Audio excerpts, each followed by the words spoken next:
Thank you, everybody. Please have a seat. Good afternoon. Aloha. Got a Hawaiian guy here. After 14 months, since I've called on Congress to reward the hard work of millions of Americans, like the ones who we have here today, to raise the federal minimum wage, we saw this morning a majority of senators saying yes, but almost every Republican saying no to giving America a raise. They blocked a bill sponsored by Tom Harkin and Congressman George Miller, who's right here in front.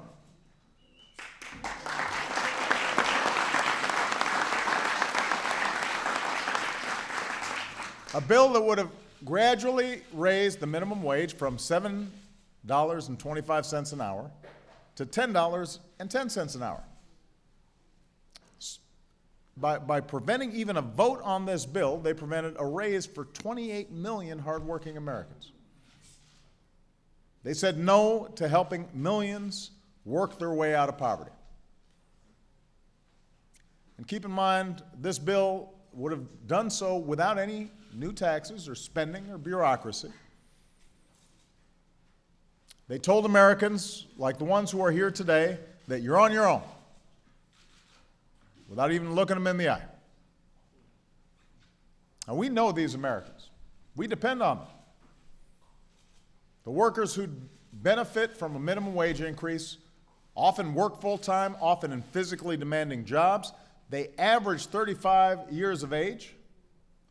Most low-paying jobs are held by women. But because Republicans in Congress said no to even allowing a vote on the floor of the Senate, these folks are going to have to wait for the raise they deserve. Now, the good news is, outside of Washington, folks aren't waiting. While Republicans have been deciding whether to even allow a minimum wage bill to come up for a vote, you've seen 10 states and the District of Columbia go ahead and raise theirs.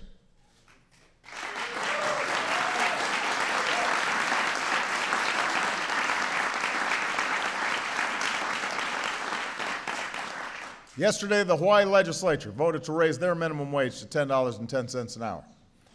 Maryland did the same thing earlier this month, and I know we've got some Maryland state legislators here today. Thanks for the good work.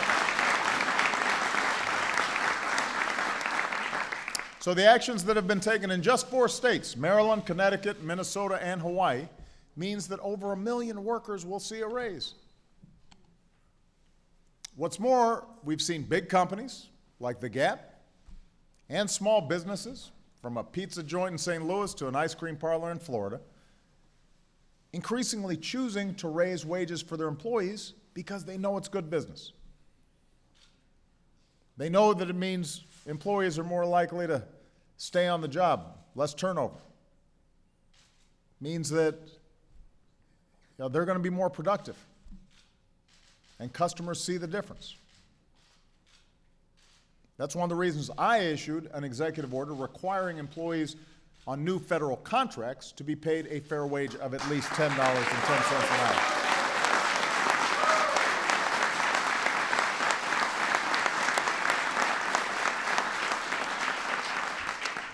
So Americans have been way out in front of Congress on this issue.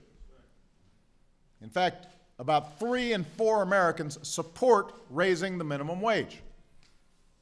And that's because we believe that in the wealthiest nation on earth, nobody who works full-time should ever have to raise a family in poverty. That's a basic principle.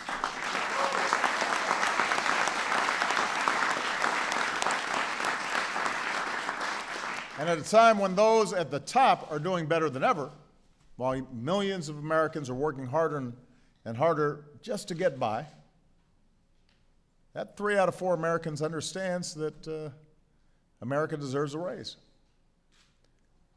A few months ago, I got a letter from a woman named Sheila Artis. And Sheila lives in Lilburn, Georgia. And at the time, she was working 2 jobs, making $8 an hour each. As Sheila wrote, "I do not have days off. I have hours off.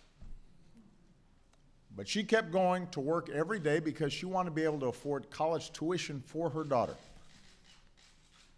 And so she wrote to me and said, "I do not want a pot of gold.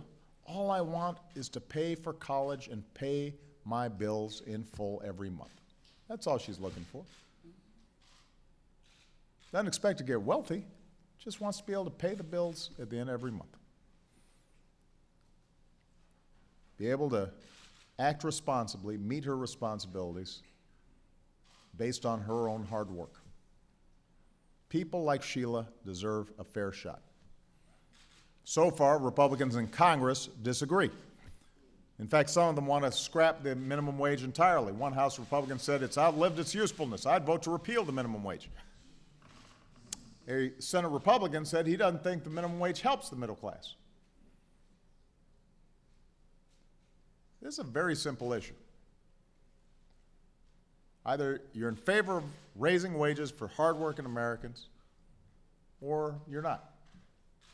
Either you want to grow the economy from the middle out and the bottom up so that prosperity is broad-based, or you think that top-down economics is the way to go. Republicans in Congress have found the time to vote more than 50 times to undermine or repeal the health care bill for millions of working families. Earlier this month, they voted for a budget that would give the wealthiest Americans a massive tax cut while forcing deep cuts to investments that help middle-class families, but they won't raise wages for millions of working families when 3/4 of Americans support it? That makes no sense. And on top of that, they've blocked our efforts to make sure women receive equal pay for equal work. They've stood in the way as we fought to extend unemployment insurance for parents who need a little help supporting their families while they're out looking for work. Republicans have failed to dismantle the Affordable Care Act, and they've increasingly failed to do anything when it comes to helping people who work hard to get ahead. If there's any good news here, it's that Republicans in Congress don't get the last word on this issue or any issue. You do, the American people, the voters.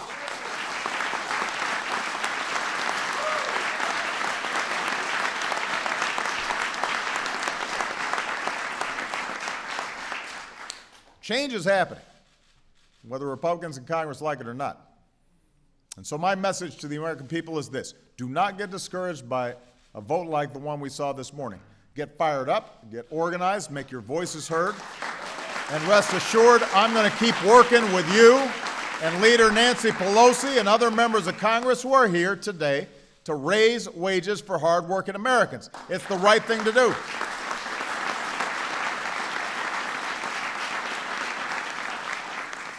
If your member of Congress doesn't support raising the minimum wage, you've got to let them know they're out of step. And that if they keep putting politics ahead of working Americans, you'll put them out of office. Tell them to reconsider. Tell them it's time for 1010. You can tweet at them. Use hashtag 1010memes. Let them know how raising the minimum wage would help you or your family or somebody that you know. And while you're at it, tell them to restore unemployment insurance for Americans who are trying to support their families right now while they look for work. You know, extending this lifeline of unemployment insurance would actually strengthen the economy and create jobs and give millions of Americans across the country a sense of hope. In the meantime, I'm going to keep offering my support to every business owner and mayor and governor and county official and legislator and organization that's working to give America a raise. Because change does not come from Washington, it comes to Washington from all the folks out there who are working hard. Americans want the people they send here to set aside the old political arguments and move this country forward. With enough determination and enough persistence, the American people will ultimately win out. So thank you. God bless you. God bless the United States of America.